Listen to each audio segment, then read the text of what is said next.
Paano ba natin maiwasan na hindi agad mapuno ang inbox email natin? Kaya hindi tayo nakakatanggap ng mga importanteng email dahil napupuno na ang mga storage ng email inbox natin. Kaya sa ituturo ko, ang mahalagang email lang ang inyong matatanggap.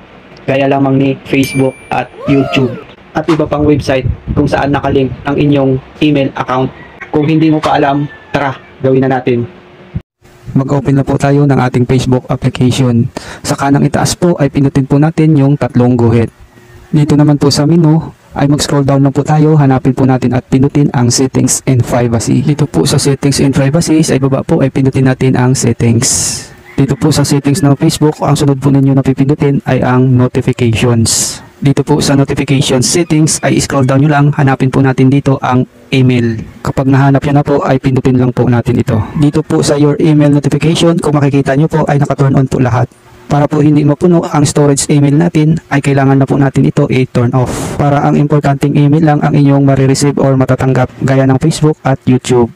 Pagkatapos din po ay mag-back lang po tayo at hanapin po natin at pindutin ang SMS. Dito po kailangan din po natin ito i-turn off lahat para hindi po tayo makakatanggap ng message or notification galing sa ating cellphone number. Ganun lang po siya kadali para hindi po agad mapuno ang storage ng email ninyo. Kung may natutunan po kayo ay paki-share po ng video at paki-follow po ako para in the next video po ay updated kayo.